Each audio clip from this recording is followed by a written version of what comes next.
Superintendent? So I believe Ms. Lagrossa is in the room. I asked her to be prepared to speak to this item and the expertise that they wanted to ensure that we had for the initiatives moving forward. Ms. Lagrossa. Good evening, Board President Zimmer, Superintendent King, members of the board, and senior staff. We have sought the services of the two individuals that are listed there because they bring a certain expertise to the table in order to be able to help achieve our goal of 100% graduation. Wes Hall Enterprises, he is a nationally renowned speaker on working with students of color in particular and students at risk. He has developed the curriculum and implemented the village movement. We have heard a great deal this evening, particularly from our teacher at Lincoln High School who spoke about it taking a village. From our resolution, not in our schools, not in our community. It was also spoken about the need for student voice.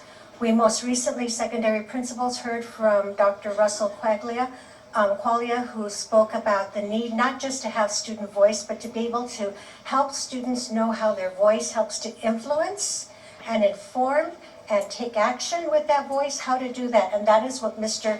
Hall does. What he does is help students go from dreamers to doers.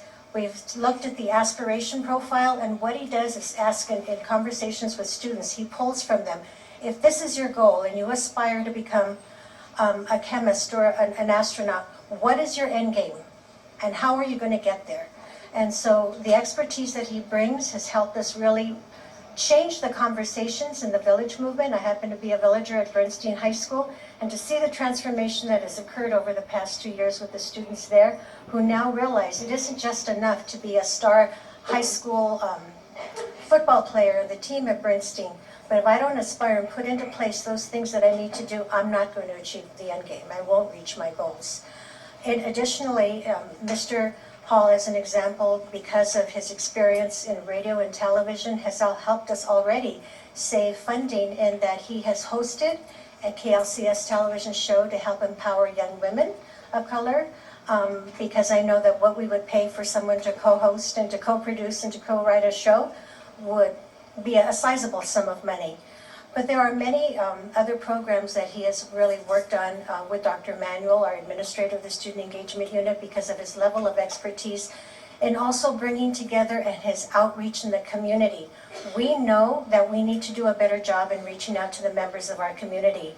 And most recently has brought together 30 community-based organizations into what we call the Gathering. They represent United Way, the Brotherhood Crusade, the YWCA, and they themselves are helping us sponsor the conferences that we have held in partnership with Loyola Marymount University or East LA College. So that level of expertise, as we're building our capacity, because Dr. Manuel has been, the last few years, a team of one person, and we know the work that she's done in working with Mr. Popa and bringing forth all of the work, that we have needed this additional support as we build capacity of staff and as we are learning from them. I'm not doubting that he has expertise, right? I would hope that nobody would be hired here who doesn't have expertise, right, as a contractor or anyone else. What I'm still not convinced about, and we don't need to go back and forth because I can't imagine you're going to tell me something today that you haven't already tried to tell me in all these documents, right?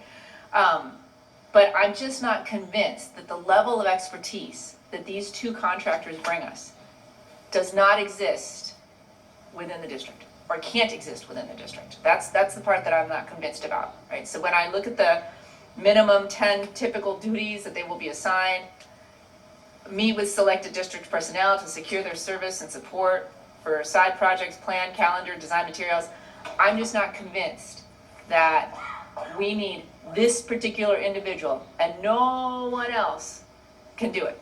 But I understand that we're going to differ on this, and you know, that's the way it goes. Okay, thank you, Ms. Lagrossa. Thank you. Okay. Are there, Dr. McKenna? Yeah, I'm familiar with this program, and I'm very supportive of it. And I would take issue with your concept that nobody else can do this. There's nothing, nobody, somebody else out there could be the board member, but I'm the board member. And I do a pretty good job because I work to get it. But if you say somebody else can do it, they could. You can do your job too. But the point is that I've seen this guy and the other people that work with him, and they're unique in the respect that of all the planning and things that you think maybe somebody else can do, probably so, when they're in front of the kids, it's kind of unique when they work with the kids. Everybody can't do that, especially with the type of kids that they're trying to motivate and inspire. I've seen the responses that they get. I mean, I've been there, I've seen the thing. So I think that it's mostly their expertise in the culture of the kids that they're trying to assist, the type of students that they're motivating. It's like the village movement that Fluke and the rest of those guys put together out there in the valley. Probably a bunch of people can do, I won't say a bunch, that's not the right word. Many people can do the preparation work, but the actual presentation to the students, that's a unique skill that everybody doesn't have. Every principal, every school can't hold a motivational assembly with their students. They have to bring the coach in to do it, or somebody, they're not that great a speaker in front of a group of people, or a group of students, particularly teenagers, who go to sleep on you or turn you out in a minute if you can't hold them. So I'm speaking on behalf of the skill set that I've seen in the presentation stage and in the responsiveness that I see come from the kids. I'm very impressed with it. Thank you. Ms. Garcia.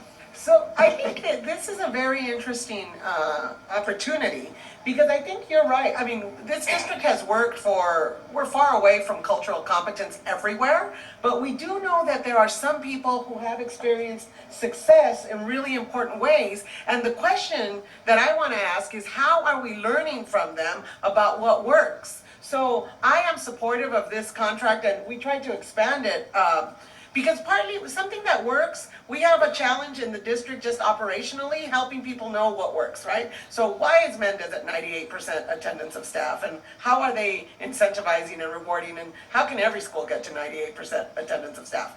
But, so sharing information is one thing, but also learning, these people are dedicated to exactly this craft, and they're successful. So how do we build more learning, not just in our ethnic studies curriculum, but really it's kind of restorative justice in the relationship building, circle, community, especially I think there's an opportunity with our gender studies, that we are learning.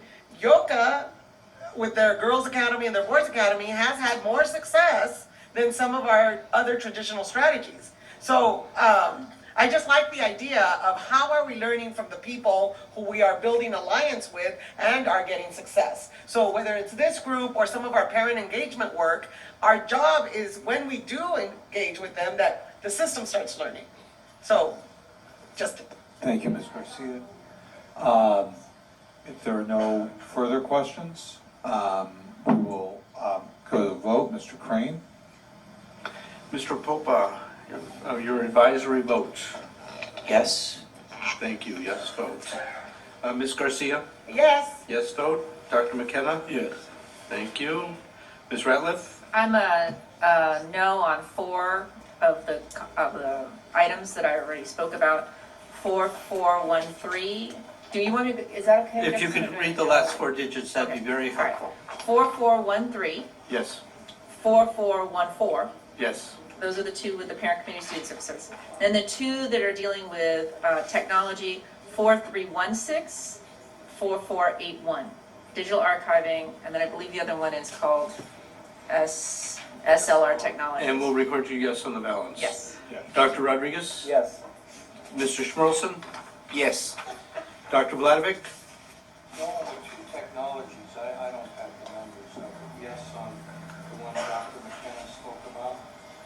No on the technology, because I believe we should be training our own. So the ones that Ms. Ratliff just mentioned, 4316, 4481, yes on the balance. I believe you. Thank you. Yes. Mr. Zimmer? Yes. Yes vote, all items pass. Okay, thank you. Board members, we are now going to move to items 22, then followed by 23.